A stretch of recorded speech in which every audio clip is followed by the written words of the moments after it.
Jangan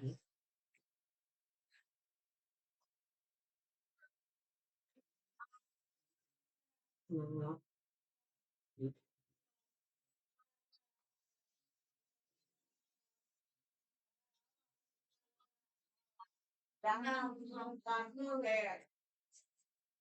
Allah yang Maha Esa.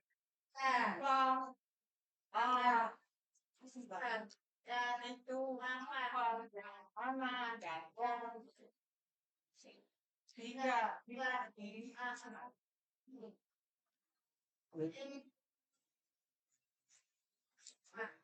dan berpikiran dan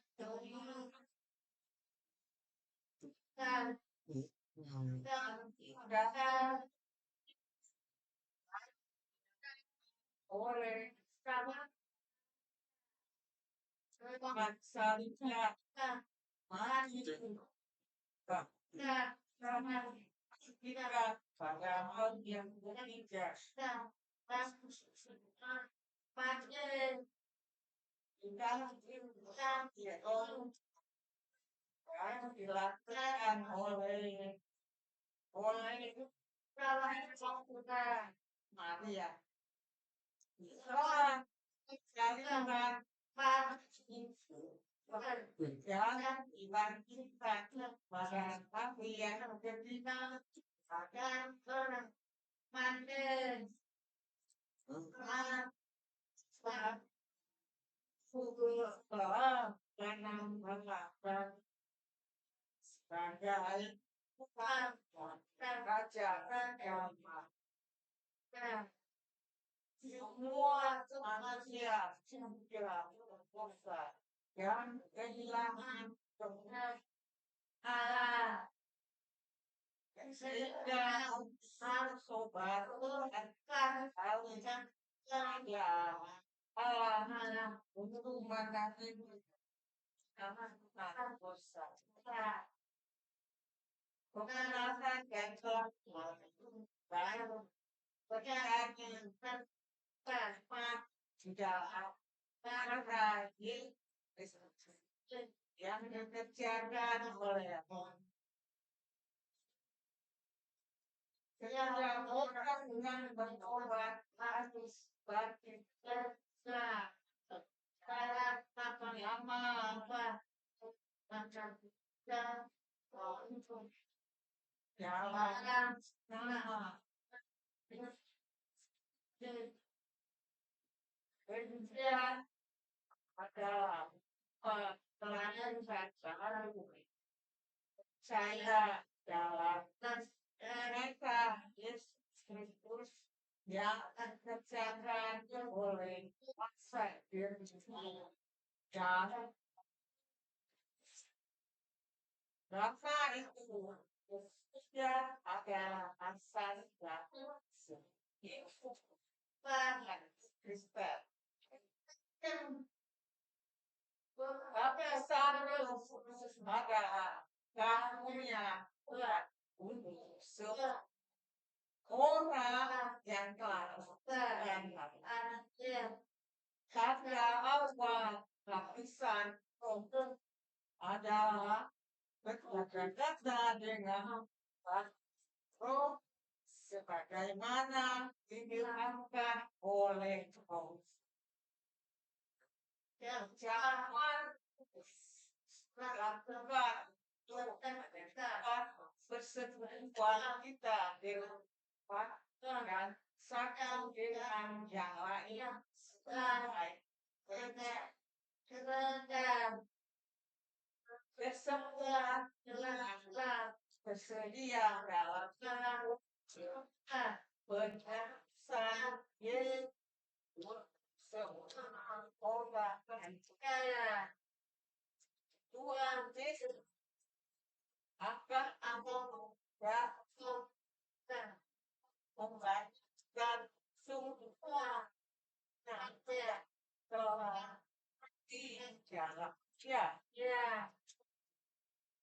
Yang bertanya sama-sama semua umatnya yang hidup lalu dengan ya di angkasa.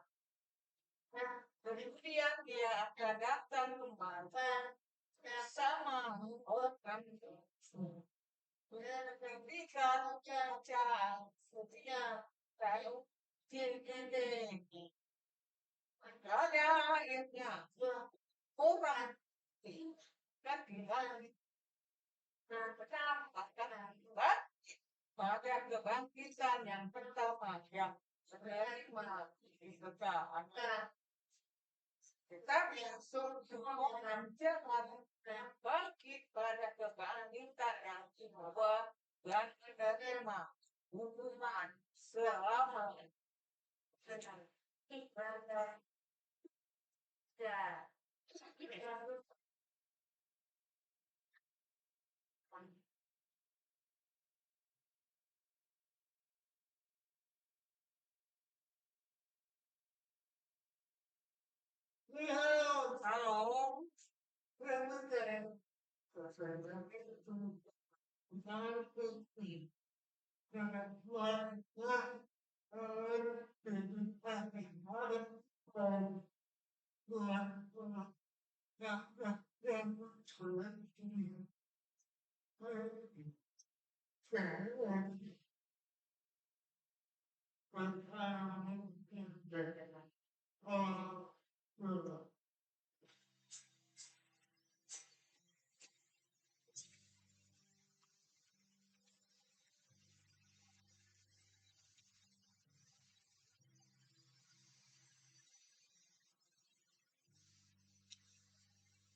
Ale. No, sì,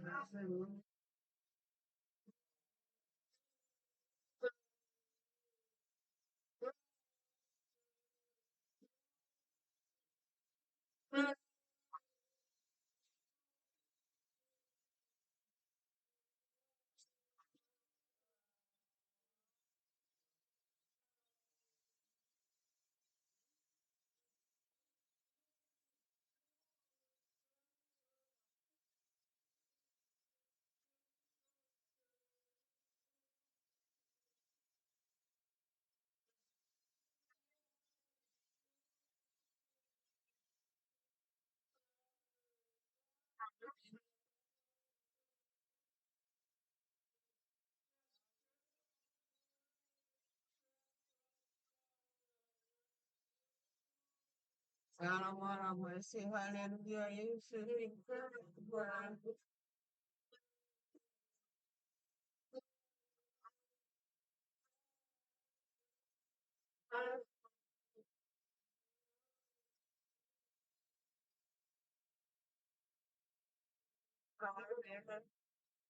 No,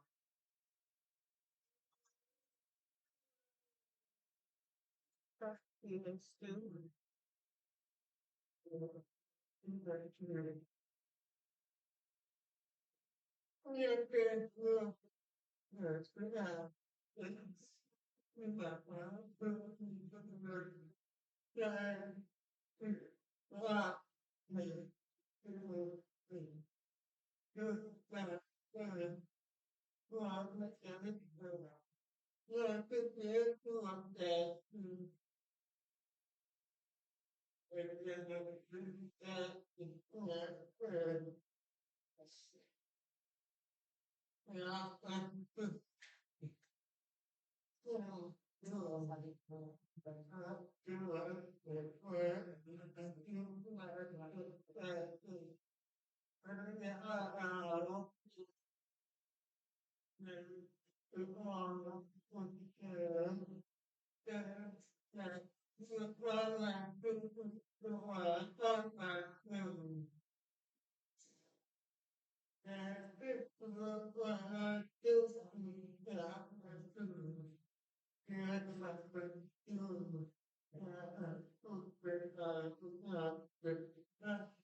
You.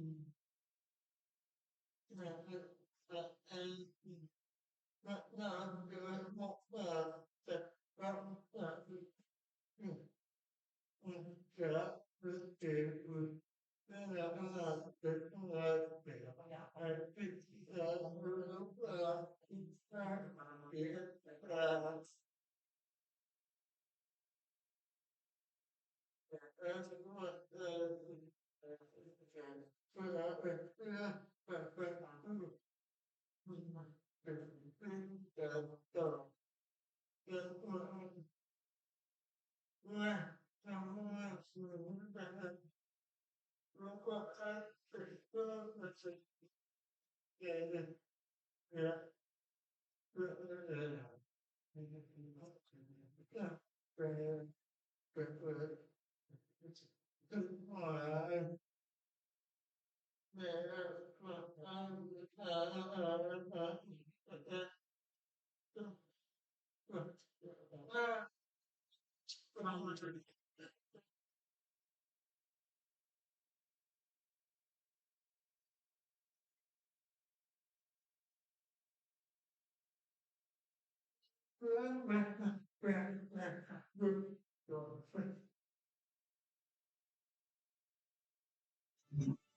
Okay.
Nah,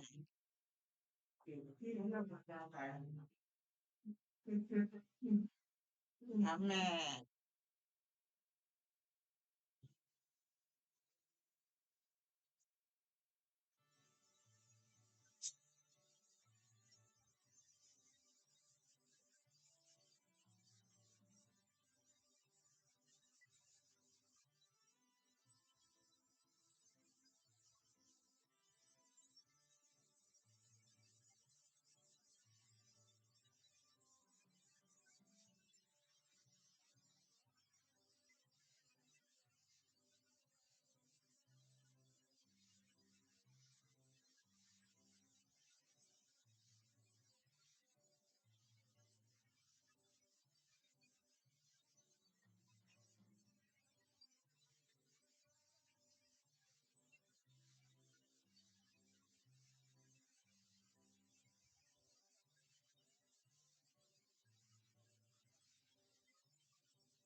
Lagi coba maksa itu hingga berat hati.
Kami mengucap syukur dan berterima kasih Tuhan. Kalau hari ini kami boleh berkumpul bersama-sama beribadah kepada Engkau. Kami mengucap syukur kalau sepanjang minggu ini Tuhan sudah menjaga kami, Tuhan sudah melindungi kami, Tuhan sudah menyertai kami sehingga kami boleh ada sebagaimana kami ada. Bahkan tempat setelah kami memuji Engkau, setelah kami menyembah Engkau, saatnya kami mau mendengarkan akan firman-Mu Tuhan. Firman-Mu adalah kebenaran. Firman-Mu itulah yang akan meluruskan jalan hidup kami. Firman-Mu lah yang membuat kami mengerti Tuhan apa yang harus kami lakukan sebagai orang-orang Kristen. Tuhan berbicara melalui kebenaran daripada firman dalam Yesus Kristus. Kami berdoa dan mengucap syukur. Amin. Amin. Dalam yang ini Tuhan mau berbicara tentang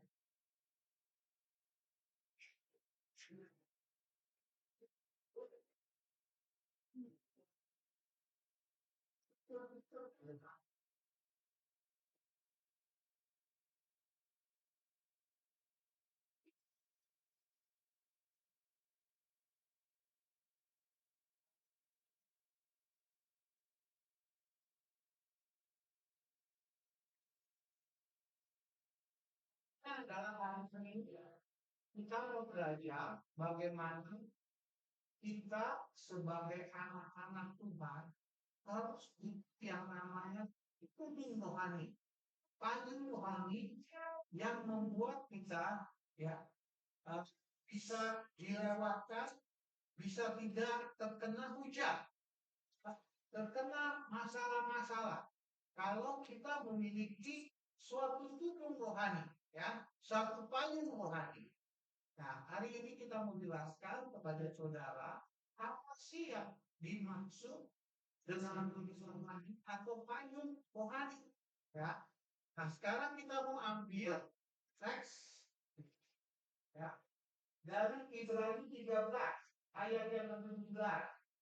Dikatakan begini, taatilah pemimpin-pemimpinmu dan tunduklah kepada mereka. Sebab mereka ini berjalan dengan perjuangan sebagai orang yang harus bertanggung jawab atasnya. Dengan jalan itu mereka melakukan dan menilai bukan dengan penyelidikan, tapi harus teruskan di waktu kepentingan. Jadi untuk memiliki sebuah rohani, untuk memiliki sebuah kejaduan dalam kehidupan itu harus ada yang namanya tujuan. Nah, siapakah tujuan itu? Adalah pemimpinmu. Ya, jadi pemimpin kita itu adalah tujuan rohani bagi setiap daripada kita. Ya. Nah, nanti saya akan jelaskan siapa itu pemimpinmu ini. Ya, next. Nah, ada dua kata yang dikatakan yang cuma yaitu pemimpinmu. Siapa itu pemimpin? Yaitu ada kamu yang gereja aja. Kepalamu. Ya. Jadi ada dua hal. Kita harus taat. Pemimpinmu itu ya berlalu cara berlalu. Ya.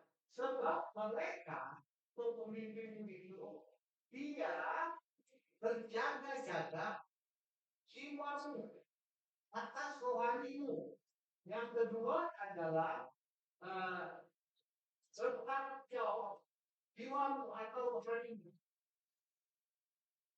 Kalau kita melihat di sini, ya, kita sebagai jemaat atau nanti dikatakan sebagai domba-domba, ya, domba itu selalu punya yang namanya gembala. Gembala itulah yang memimpin, ya, yang mengarahkan dombanya pemimpin. Yang namanya domba, yang namanya gembala itu tidak mungkin membawa domba-dombanya itu masuk ke dalam jurang. Dia ya, sama seperti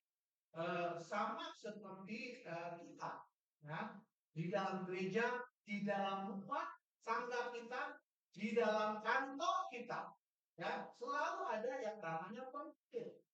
Nah, kita sebagai para dombanya ada dua hal yang harus kita katakan adalah kita harus, ya, taat dan tunduk kepada pemimpin.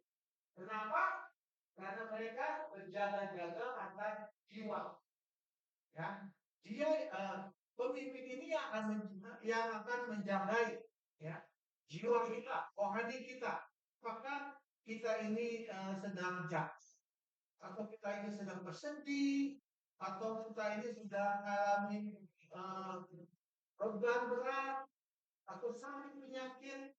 Nah, gembala ini atau pemimpin ini yang bertanggung jawab, ya, make sure supaya jemaatnya atau domba-dombanya itu selalu kuat terus, ya.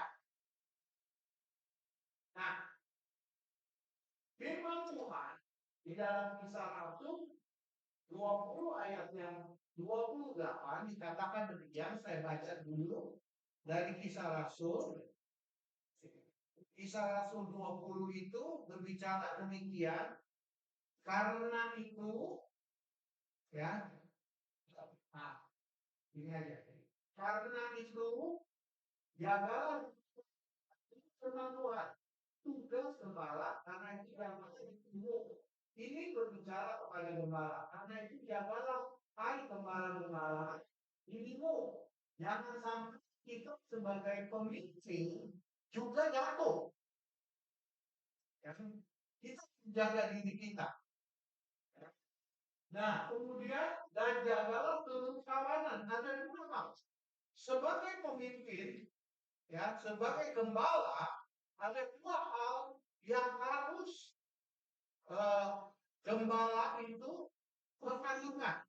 Pertama adalah dia harus menjaga dirinya. Jangan sampai dirinya itu jatuh ke dalam dosa.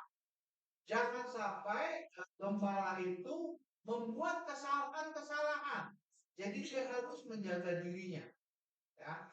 Menjaga dirinya dari apa? Dari dosa, dari kesalahan. Nah, itu yang pertama. Yang kedua, dia harus menjaga kawanan. Jemaat kawanan. Yaitu kalian semua. Dia harus jaga. Karena kamulah, ya, kamulah gembala yang telah ditetapkan oleh Roh Kudus menjadi ini untuk mengembalakan jemaat yang diperoleh dengan darah anaknya sendiri. Jadi kalau kita melihat ini, dia tetap itu dia harus menjaga yang namanya domba-domba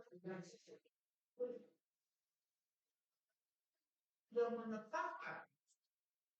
Jadi kalau seorang gembala, ya, seperti Pak Muti sebagai gembala, kalau Pak Nensi, Ibu Nensi itu sebagai wakil gembala, itu telah ditetapkan oleh Tuhan, ya, sebagai gembala untuk apa? Untuk menjagai seluruh kawanan domba. Nah, domba itu siapa? Domba itu saudara, ya, saudara.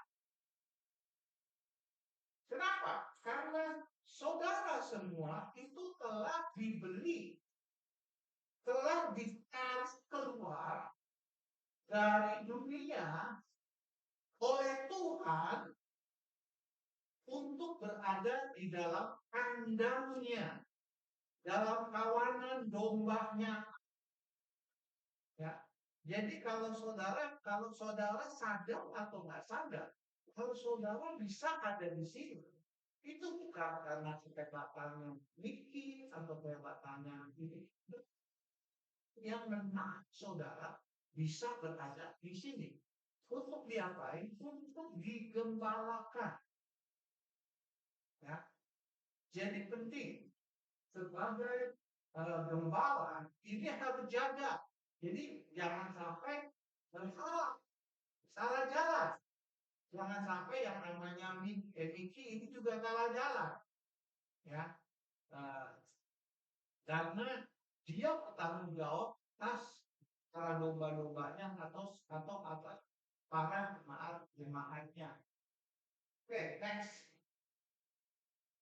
Nah, siapakah yang menjadi pemimpin saat ini? Ya, kalau di dalam rumah tangga, ya, pemimpin itu adalah suami. Ya, istri itu adalah dia penolong. Jadi jangan sampai terbalik. Jangan sampai istri itu menjadi pemimpin. Suaminya yang menjadi penolong. Karena firman Tuhan itu, hai suami-suami, engkaulah yang menjadi pemimpin di dalam rumah tangga.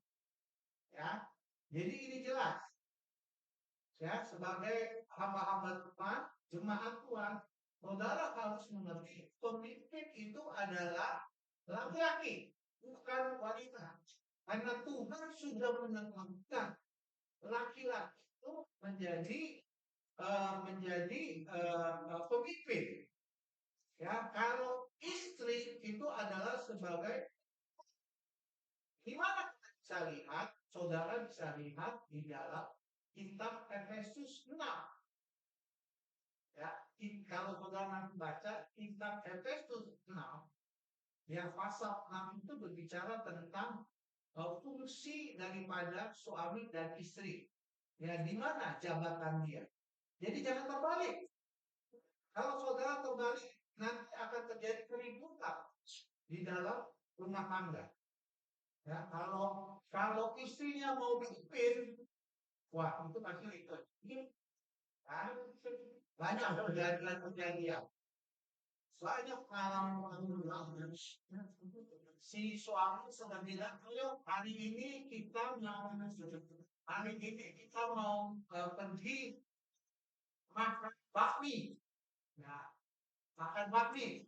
Si istri bilang, enggak, saya mau makan gado-gado. Nah, siapa yang harus diikuti? Makan gado-gado.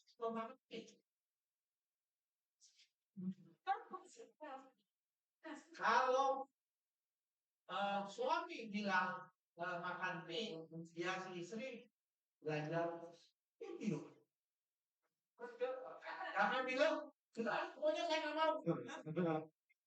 Saya nggak mau. You mau makan babi, pergi sana. Saya mau makan ini aja. Nggak bisa. Tapi apa segini? Tuhan sudah mengajarkan. Tuhan sudah mengajarkan suami dan istri punya fungsi yang berbeda. Ya, itu yang pertama. Yang kedua, kalau di kantor, ya, siapa yang boleh kantor atasanmu atau manajermu. Saudara sebagai bawahan tidak bisa bilang kalau manajernya bilang ini pokoknya pekerjaan harus selesai. Ya. Staffnya bilang nggak bisa, saya nggak mau. Besok aja pasti akan dimarahi, ya pasti akan dimarahi. Ya, dimarahin atau nanti dipecat. Kamu kan anak buah saya. Kamu harus ikut apa kata omongan saya. Kalau kamu nggak mau ikut, ya sudah kamu nggak usah kerja di sini lagi. Jadi kita mesti mengerti, pemimpin itu punya otoritas. Dia diberikan wewenang ya untuk mengatur. Jadi tidak bisa kalau stafnya atau bawahannya mau mengatur. Nah, terus yang ketiga, di dalam gereja, siapa yang menjadi pemimpin? Yaitu kepalamu, pendetamu, penatuamu yang telah ditetapkan Tuhan. Ya, kalau di tempat ini gembalanya adalah pamiki. Pamiki itulah yang telah menetapkan Tuhan sebagai gembala. Dia telah ditabiskan sebagai gembala. Ya, wakilnya adalah Henry. Saya adalah penatuannya. Ya, jadi saya juga bisa salah. Saya juga waktu itu ditabiskan oleh Pak Yos, ya. Pak Yos, ya, sebagai dari GBI Pusat, ya. Nah, jadi kita ini punya struktur masing-masing yang tidak boleh dicampur aduk, ya. Jadi nggak bisa kalau bawahan mau atur gembala itu nggak boleh. Itu melanggar firman, ya. Oke, nah sekarang kita lihat teks. Nah, jika kita tidak taat, ya, tidak taat tunduk kepada pemimpin kita, misalnya di rumah, ya, orang tua dengan anak, ya, kita bisa dimarahi oleh papa mama kita. Mungkin juga orang tua bisa menghukum kita. Saudara punya anak-anak, kan? Kita sebagai orang tua tahu apa yang baik, ya, bagi anak-anaknya. Orang tua itu akan mengarahkan anaknya harus begini, harus begini, harus begini. Ya. Mesti belajar. Tidak boleh main HP terus. Mesti belajar. Ya. Kalau anaknya tidak taat, anak saya mau main aja. Orang tua bisa menghukum. Menghukumnya mungkin HP-nya diambil atau tidak boleh jajan. Ya, kalau dulu anak saya, anak laki-laki itu malas sekali. Suruh buat PR, nggak mau buat PR. Suruh belajar, nggak mau belajar. Jadi mamanya itu suka hukum dia. Hukum dia itu udah dikasih jajan. Zaman dulu jajan 5.000, ya, tahun berapa ya? Tahun 90 jajan 5.000 masih banyak. Dia kalau tidak dikasih jajan dia nangis. Gitu. Ya, karena dia suka jajan. Nah, jadi anak itu harus tunduk kepada orang tua. Ya, kalau tidak tunduk, ya orang tua bisa marahin. Ya, bisa nafas. Ya, dulu saya marahin anak saya karena malesnya, ya, yang laki-laki itu malesnya, dia suka main basket. Dia suka main basket. Ya, jadi saya hukum dia. Ya, kalau kamu nggak belajar, ini basket, bola basket, nanti saya tusuk, kamu nggak bisa main basket lagi.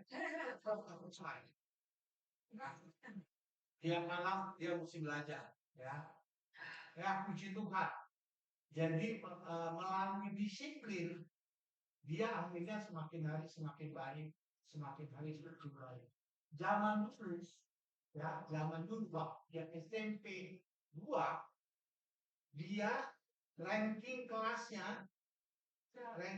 tahu ya, ranking kelas ya. Ranking kelasnya nomor 34 dari 35. Nah, jadi belakang. Semuanya merah. Ya, semuanya merah. Kenapa? Karena malas. Cuma ada dua yang merah, yaitu agama.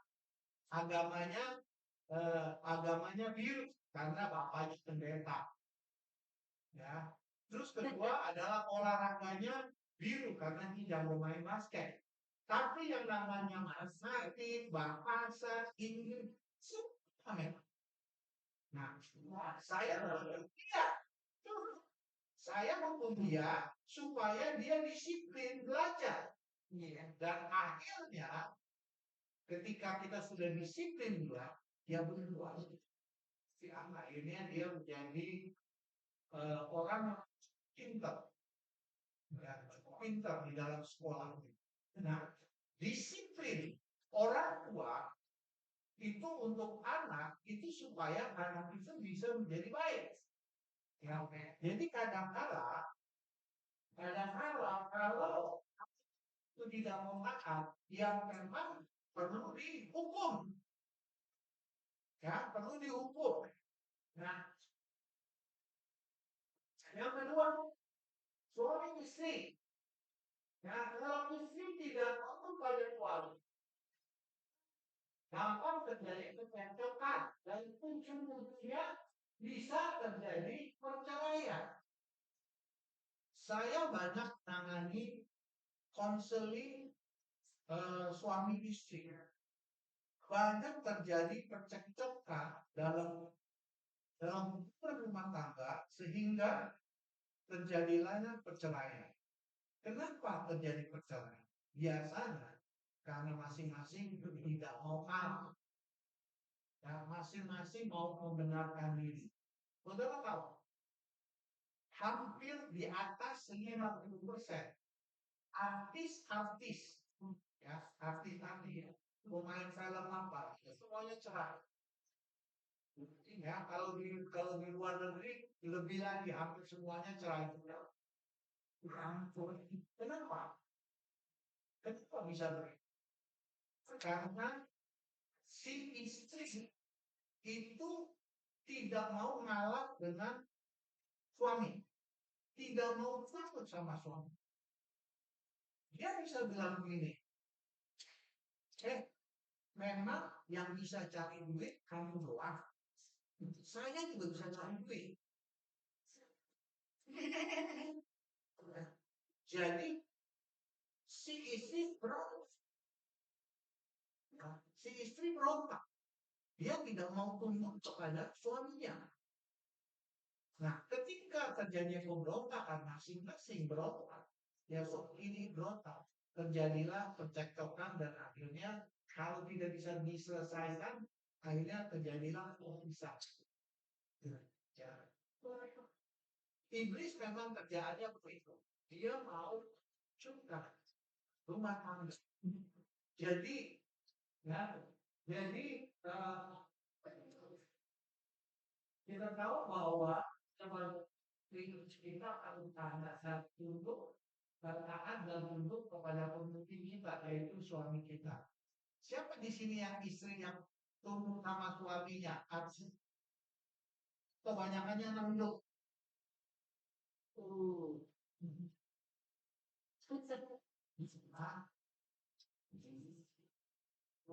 tuh ada yang jujur, kan? Ada yang jujur, yang lain nggak mau ngaku.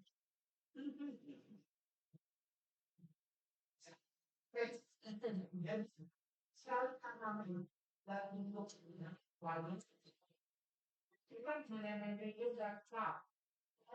Terus kita menjadi kerja dengan berjalan sama.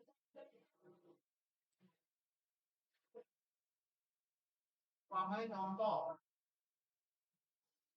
kok nggak mau lebur, nggak mau masuk rumah, itu kan manajernya bisa marah. Yang akhirnya bisa kena pecah. Nah, berapa 2 minggu yang lalu, 2 minggu yang lalu, salah satu staff daripada mantu saya, ya, mantu saya itu punya usaha, ya punya usaha apa namanya mie, mie, ya jualan mie, bisik mie, ya dia punya banyak pegawainya, ya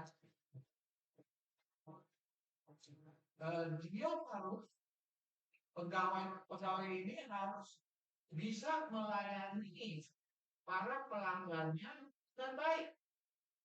Tapi karena terjadi ribut antar pegawai, jadi ribut besar sampai besar, sampai bikin malu bosnya. Ya, yang makan itu jadi bisa melihat. Nah, akhirnya bosnya ini bilang, kamu bikin malu restoran kami dengan teriak-teriak dengan ribut-ribut. Akhirnya karena dia berbuat kesalahan ini, mereka berdua dipecat. Satu dipecat dulu ya karena yang berbuat kesalahan. Yang kedua manajernya juga selalu dia akhirnya pecat. Kita harus taat ya kalau saudara terjadi kalau kita harus ya jadi karena kalau di dalam gereja yaitu acara gembala dan domba. Nah, kalau dombanya dombanya bisa meninggal dari ya, dombanya mau sendiri-sendiri, mau sendiri. Akhirnya dombanya bisa hilang dari kawanan. Ya, oke, next. Nah, sekarang tugas gembala bagi domba dan yang pertama adalah gembala itu berusaha ya gembala menjadi tujuh kali itu kali. Jadi kalau ada punya masalah-masalah yang dibawanya itu tidak terkena hujan. Jadi gembala tugasnya adalah menjaga terus banyak agar kuat, tetap tegak dan tetap tegar. Kalau kita baca dalam Mazmur 23 katakan ia gembala itu menyegarkan jiwa kita. Jadi seorang gembala yaitu Pak Kiki atau pimpinan-pimpinan atau Ibu Nanti dan pimpinan lain, dia harus menyegarkan jiwa yang sedang letih lesu. Ya, kalau kita melihat jemaat kita ini sedang bermasalah, ya, kita harus memberikan kekuatan bagi mereka. Seperti setiap tahun yang lalu, di 2004, 5 tahun yang lalu, saya ditelepon. Malam-malam, jam 10 malam, oleh salah satu jemaat kita, ya, nanti masih kenal, yang namanya dipanggilnya Budi Lamel, tahu ya, Budi Lamel itu, yang namanya ini, benar ya. Sekian tahun yang lalu, jam 10 malam dia telepon saya. Tidak pernah saya seumur hidup tahu dia telepon dia. Dia telepon dia. Saya diusir dari kos-kosan saya. Kosannya dekat sini. Ya, kenapa diusir? Sudah bayar 3 bulan kos-kosannya. Wah, saya udah, ya udah kamu tunggu dulu. Iya tapi gimana nih barang-barang saya dibuang-buang keluar semuanya. Ya udah minta waktu lah saya bilang besok aja. Itu udah jam 10 malam. Nah, akhirnya kita datangin rumahnya besokannya kita datangin rumahnya saya ngomong gimana. Ya dia tahu sendiri kan kerjaannya jualan kopi ya. Ya kalau sekarang jualan kopi ya. Oh ya kopi yang 5.000 kalau di mana dia jualan kopi ke truk semua kalau di pinggir jalan itu kalau ada truk jalan dia jualan yang kopi yang 5.000 sedikit yang orang pernah si lari-lari begitu ya saya pergi ke rumahnya Pak Budi saya punya rumah tapi rumah saya sudah kayak kandang ayam. Nah, dan saya punya adik saya agak sedikit ini. Jadi memang terus saya pergi ke rumahnya. Ya pergi ke rumahnya benar. Rumahnya kayak kandang ayam. Gentengnya semua bocor. Jadi kalau hujan ya hujan. rumahnya masih tanah, bukan dari kasar, masih dari tanah, nggak ada WC.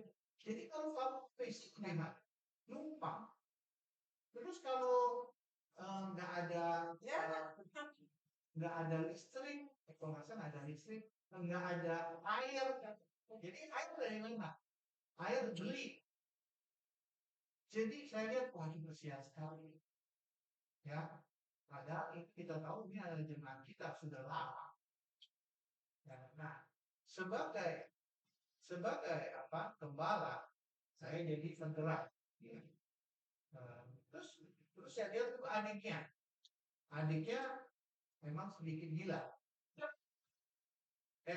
Pokoknya kakak gila. Ya, jadi dia bawa apa namanya plastik, bawa plastiknya banyak di rumahnya, plastik kotor lagi taruh di rumahnya. Jadi rumahnya itu kayak kayak sampah gitu. Ini gimana? Terus tidur juga nggak ada tempat. Dia bilang bisa ke sini, tapi rumahnya kayak begini, bagaimana gitu? Ya, jadi waktu itu saya pikir gimana ya? Ini saya tahu hasilnya nggak seberapa. Nah, kalau kayak itu dia satu hari jualan jualan apa namanya jualan kopi itu paling dapat 30.000. 30.000 paling taruhlah untungnya 10.000 sampai 20.000. Nah, jadi memang dia kekurangan. Nah, kita sebagai gembala ya jadi siap sama dia. Nah, akhirnya bagaimana ya caranya? Gimana memang mamanya kan juga berbohong dan nggak bisa cari duit. Kakaknya nggak bisa cari duit. Dia cari duitnya cuma dia salah satunya. Jadi saya pikir ya udahlah. Kebetulan ya puji Tuhan waktu itu nggak tahu benar saya lupa deh. Saya ada berkat sedikit. Ya. Akhirnya saya bedah rumah. Jadi rumahnya saya renovasi semua. Ya renovasi walaupun ya direnovasi jadi taklonya kita bagus semua bikin bagus semua sehingga dia bisa sekarang bisa tinggal dengan baik ya. Terus kita kasih apa namanya pasti buka bola apa segala macam. Sebagai gembala sebagai kita harus yang bertanggung jawab ya. Kalau dia lagi lemah kita harus memberikan kekuatan. Jadi tugas bagi seorang gembala itu tidak mudah. Ya, kalau gembalanya ada jemaatnya lagi kalian mundur, wah itu bahaya, nggak boleh. Nah, firman Tuhan di dalam Yesaya 34 itu bisa dipecat sama Tuhan. Jadi gembala kandungan gembala itu harus memberikan kekuatan, ya, memberikan kesegaran. Saudara bisa baca di dalam kitab Mazmur 23. Tuhan adalah gembala yang tidak akan kekurangan. Gembala itu punya tugas membuat ya jemaat-jemaatnya itu tidak sampai kekurangan. Nah, kalau sampai kekurangan ya gimana putar otak baru bagaimana cara untuk bisa dilakukan. Nah, jadi tugas daripada gembala adalah menjaga jiwa para dombanya, yaitu sebagai tujuh rohani atau kayu rohani. Ya, karena kita tahu bahwa banyak domba yang masih dan berkorban Tuhan. Ya, apalagi sekarang, ya ekonomi tambah susah kan, cari uang tambah susah, PHK banyak sekali, ya, dagangan mulai lesu. Semangat itu pasti banyak, sambil letih lesu, bebannya berat. Bagaimana menghidupi keluarganya, bagaimana menghidupi anak-anaknya. Ya, zaman sekarang itu tidak mudah, semakin hari semakin susah. Nah itulah tugas juga sebagai seorang gembala mulai mengusahakan caranya untuk menolong mereka semua. Itu tidak mudah, tapi itulah tugas seorang gembala. Ya. Oke, next. Tugas gembala adalah menjaga dombanya dari serangan serigala. Ya, kalau saudara baca di dalam Kisah Rasul 20 ayat 29 dikatakan serigala akan menyerang. Jadi saudara jangan kalau tenang kayak sudah dilakukan. Serigala si jahat itu akan menyerang. Nah, sekarang wah, nah kalau domba punya 4, gembala kakinya 2 bisa berdiri melihat jauh ke depan. Dan domba kakinya 4 tidak bisa melihat jauh. Maksudnya begini, seorang gembala itu adalah seorang manusia, gitu ya. Kakinya 2. Karena kakinya 2, dia bisa melihat sampai jarak jauh. Tapi kalau domba, kakinya 4, dia tidak bisa melihat jauh. Gitu ya. Gitu ya. Gembala harus punya pemikiran yang jauh. Dia harus bisa melihat. Saya sudah bicara dengan tim doa saya. Saya sudah melihat bahwa ke depan ini ekonomi Indonesia sudah baik.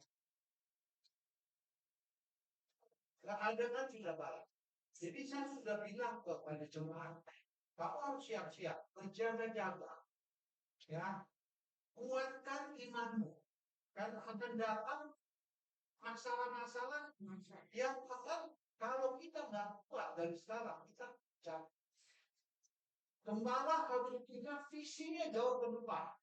Bisa melihat, oh akan terjadi badai, akan terjadi masalah, akan ada yang namanya serigala yang mau menyerang. Domba tidak bisa lihat, karena domba hanya pikirannya adalah. Tapi kalau gembala, dia bisa melihat dari, oh itu ada serigala ingin lengkap. Ya. Jadi serigala itu sangat berbahaya karena dia akan menus domba, mencabik-cabik yang namanya domba. Nah, kalau kita melihat dalam Yohanes 10 ayat 10 itu berbicara pencuri. Ya, Yohanes itu berbicara tentang gembala.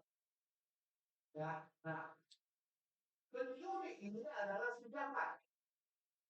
Dia pekerjaannya mencuri, membunuh, dan menindas. Jadi dia mencuri apa? Pertama, si jahat ini, ya si jahat ini, si iblis ini, dia mencuri damai sejahtera itu. Ya, dia bikin pekerjaannya daripada si jahat itu, dia bikin damai sejahtera kita hilang. Dia bisa udah enak tenang-tenang, tapi melihat ya damai sejahtera yang dalam hati kita sudah hilang. Kerja pertama sini, dia buat damai sejahtera kita hilang. Setelah damai sejahtera kita hilang, yang kedua, dia mulai membunuh. Bagaimana cara yang membunuh? Dia memisahkan. Dia memisahkan dari kawanan domba. Kalau dia sudah mulai kesal, namanya anak.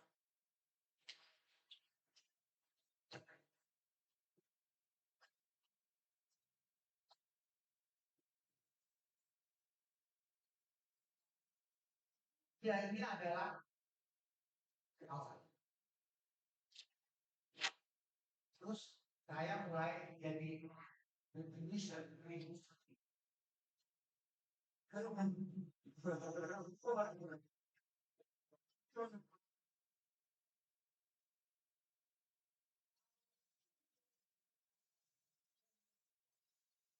Selalu dengan saya.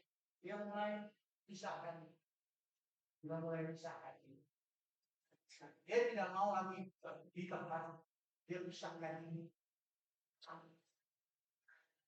Setelah dia pisahkan diri, sekarang dia sudah tidak punya teman. Dia masuk. Jalan pikirannya masuk. Yang ketiga adalah dia membinasakan. Akhirnya dia terhilang. Ya, nanti ya. Saya punya satu contoh. Ada banyak contoh. Salah satu hamba Tuhan di tempat ya dulu waktu zaman tahun 2010 atau 12 dia adalah salah tim kita yang melayani gereja rumah bagus dulu dari orang nggak benar siapa yang lihat saya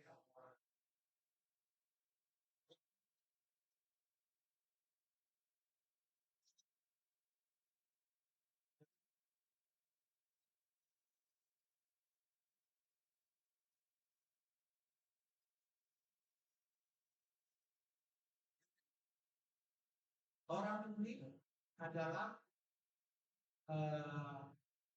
umumnya nggak benar, hanya silang tarik, jadi benar dan mulai melayani, sudah mulai melayani jadi baik, ya jadi baik, tetap melayani sama kita terus. Nah, akhirnya Tuhan bawa dia ketemu seorang istri, akhirnya dia menikah bercerai karena masih ada di dalam hidungnya kita. Terus dia punya usaha, menjual bikin tempe. Nah, Isma, namanya Isma. Ya, ini Isma. Oh iya, Ini iya, iya. bikin tempe. Dia jualan tempe di tempat kita. Dan tempenya mulai maju dari 5 kilo, 10 kilo, 20 kilo sampai banyak. Sudah maju, sudah ini. Tapi pada akhirnya dia mulai tinggalkan yang namanya orang. Semenjak dia tinggalkan untuk rohani tidak dengan mulai terjadi konflik. Kalau ada masalah, dia bisa ketemu saya dan saya bisa nasihati. Kalau kita bernasihat di berapa kali saya ke rumahnya dia, dan akhirnya dia mulai cerai. Dia cerai dengan istrinya. Ya, terus kemudian usahanya hancur. Terus terakhir saya dengar dia sudah tidak tinggal lagi di Depok dan dia sudah mulai lari. Nah, dia kembali lagi ke manusia lamanya. Dia tus orang. Nah, dia tus orang. Akhirnya dia lari, dia kabur ke Kalimantan. Ya, karena aku ditangkap. Nah, setelah sekian lama, saya baru dengar lagi dia datang kali lagi, tapi dia sudah berubah. Sekarang dia sudah jadi mualaf. Namanya Isman jadi Isman. Ya, Isman jadi Isman. Itu adalah dia hancur dan dia kerjaannya datang ke tempat salah. Kita kan jadi duit. Nanti tidur 2 hari pindah lagi ke situ minta duit ya gitu. Iblis menghancurkan dia. Kenapa? Karena dia lepas daripada ujung rohaninya. Jadi itu pekerjaan iblis. Dan jangan sampai kita, ya saudara dan saya, kalau ya jangan sampai kita mau diri oleh si jahat ini. Jangan sampai kalau ada dicuri damai sejahteranya. Ya. Kalau damai sejahtera dicuri dan tidak kita bereskan, kita selesaikan, nanti dia akan mulai memisahkan diri dari kawanan suat, ya, dari pandangan yang jauh beda. Dan terus kalau tidak diselesaikan juga, dia akan dibinasakan, hilang dan tersesat. Pekerjaan Iblis, hati-hati. Jadi sebagai pemimpin, sebagai gembala, itu tugasnya harus memperhatikan ya, siapa yang sedang bermasalah, siapa yang sedang letih, lesu, kita harus duduk, kita harus baik. Nah, supaya mereka terus rohaninya tempat. Kemarin saya pergi ke Bandung. Ada salah satu saudara saya juga. Dia juga sama, dia WA ke saya. Dia juga sedang mengalami kesusahan. Tadinya tinggalnya di Bandung. Akhirnya karena kesusahan, dia pindah ke Majalaya. Kampung, di kampung lagi. Kami pernah di kampung. Dia dagang juga, dia memutuskan dagang bakso. Bayangin, bakso di sana itu 3.000 masih boleh. Beli bakso 3.000. Di sini mana ada ya bakso 3.000. Di Solo, di Solo 3.000 akhirnya ada. Jadi, aduh susah. Akhirnya dia nggak kuat. Istrinya, kakaknya kembali lagi ke Muslim. Akhirnya dia mau bertobat. Jadi mau bertobat. Akhirnya dia di Bandung. Ya, Bandung mulai dagang kan. Dan sekarang minggu depan ini dia pindah lagi ke Bandung, terus mulai dikasih pekerjaan, ya, diangkat lagi. Jadi katanya, untung saya kenal musuh, dan untuk dia kenal saya, ya, kenal saya salah satu ini, ya, yang mudah-mudahan saya tidak jatuh lagi, tidak kehilangan. Saya bilang sama dia, ingat, cari Yesus. Dan jangan pernah tinggalkan Yesus. Dia gak mau tinggalkan Yesus lagi. Dan itu kan susah, berdua tahun sana dia susah. Untuk dia bertobat. Sekarang dia mau lagi. Dan jadi kita lihat dalam hal ini, hati-hati, banyak pencuri, jahat, iblis. Iblis ini ingin menghancurkan kita. Nah, jangan sampai kita kena tipu. Ya, pertama-tama dia akan menghilangkan damai sejahtera kita. Jadi hidup kita nggak sejahtera pasti ini, nggak sejahtera. Dan nanti akan dipisahkan dan kemudian akan terhilang dan terselesai. Ini adalah iblis, ya, yang kuncinya adalah dia mau menghancurkan. Oke, next. Terus gembala yang ketiga bagi domba-dombanya, dia menjaga, menghibur, merawat domba yang sedang mengalami kesusahan. Memimpin dengan cara memimpin jemaat. Saya lihat kan Pak Mimpin dengan banyak tim pergi yang sakit, didoakan, yang memang susah mungkin bisa ditolong, ya. Berikan nasihat, berikan kekuasaan. Bisa, wah, iya. Ayat yang keempat, segala itu berada dalam lembah kelam. Hampir tidak aktif karena ada dalam lokasi. Banyak orang yang sedang ada dalam lembah kelam. Artinya banyak orang yang sedang dalam kesusahan. Ya. Saking banyak orang yang menghadapi kesusahan. Kita sebagai gembala, kita harus memberikan dia kekuatan, memberikan nasihat, memberikan Yesus. Ya, karena Yesus sanggup menolong, Yesus sanggup membebaskan semua. Jadi tugasnya adalah dia menjaga, menghidup dan merawat. Nah, ini kalau dombanya yang lagi sakit, dirawat.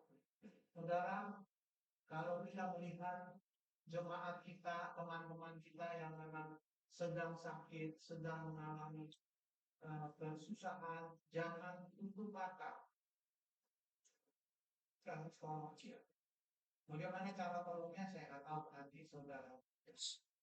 Balap itu adalah tugas gembala.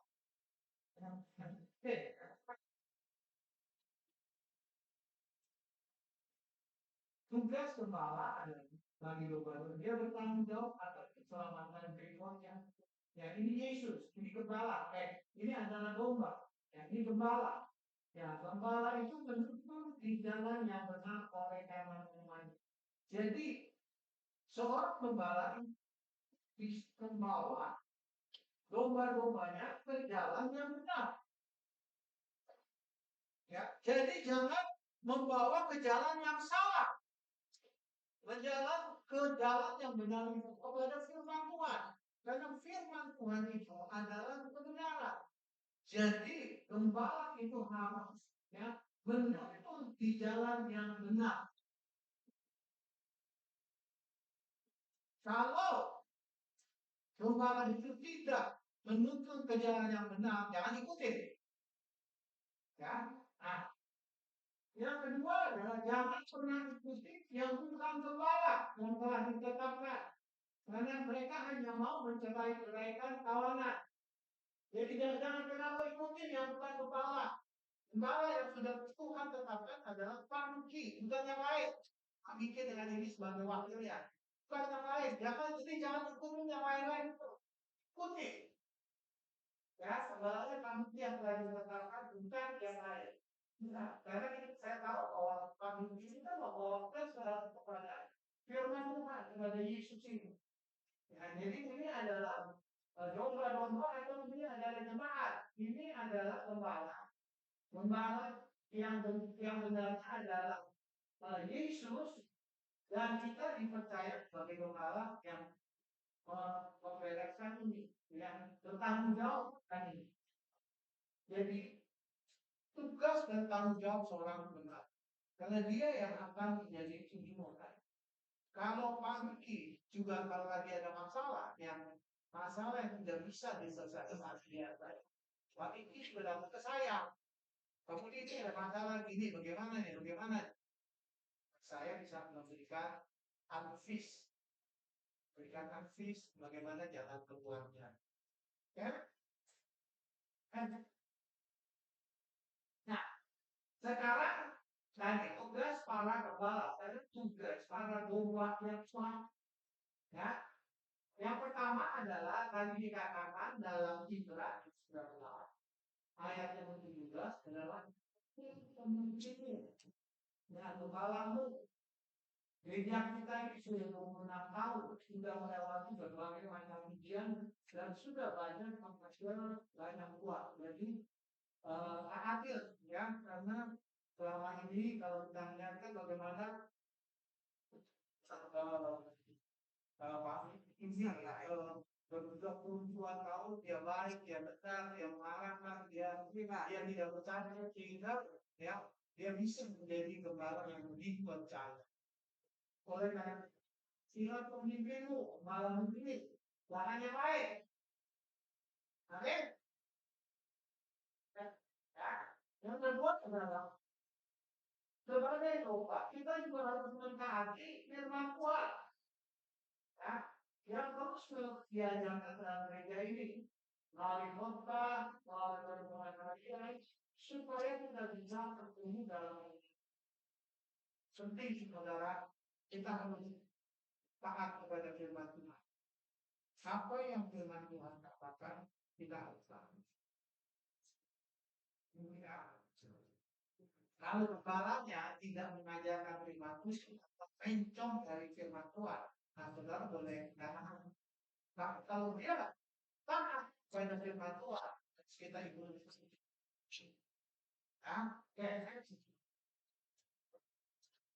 Nah, tugas para domba terhadap dombanya Tuhan Yang pertama kali taat, yang kedua yang tunduklah kepada pemimpinmu, walaupun patuhilah instruksi mereka, jangan pernah menentang mereka kecuali kalau memang itu melanggar firman Tuhan. Jadi kita harus patuhi ini ikuti, ya, jangan mau-maunya sendiri, ya. Karena sebagai pemimpin dia yang mengatur. Kalau kalau kantor tidak ada yang mengatur, ya, sebuah kantor tidak ada yang mengatur, nanti di kantor yang benar dia mengatur sehingga semuanya berjalan baik. Dan kalau kita lihat bahwa di gereja ini kan kalian diaturnya sudah baik sehingga semua jalan, sudah ada masing-masing kopnya yang bekerja. Jadi kita harus belajar tunduk kepada firman Tuhan, nah, tunduk kepada Allah Tuhan. Nah, saya kata firman Tuhan itu tidak membuat kita nyaman, bertentangan dengan kemauan. Karena kalau firman Tuhan itu tidak sesuai dengan apa yang kita mau. Sebagai contoh, firman Tuhan bilang katanya orang yang bersalah kepada kita, ya, itu kan gak enak. Orang yang udah buat salah, ini juga. Tapi firman Tuhan bilang,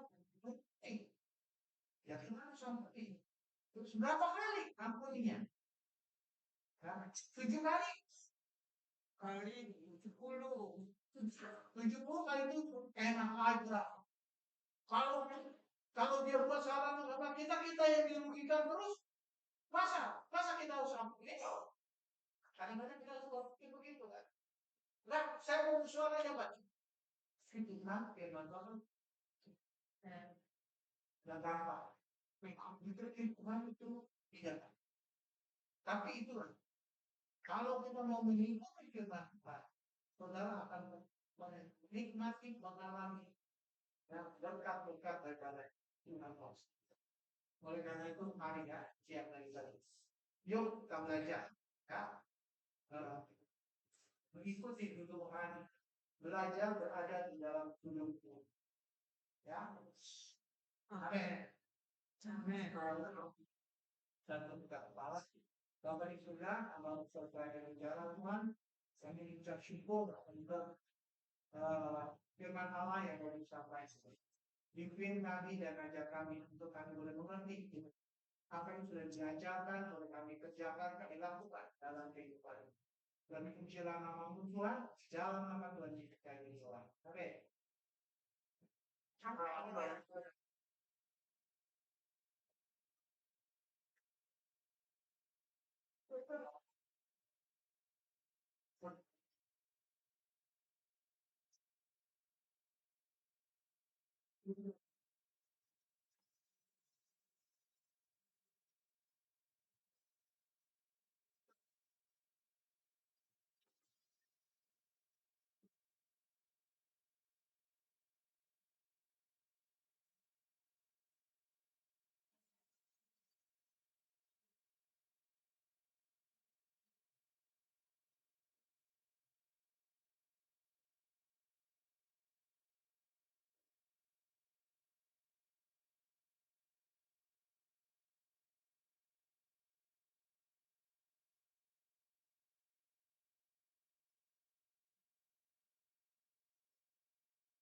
Ya.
Yeah, we can do that, yeah.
Bangun dulu.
Ah,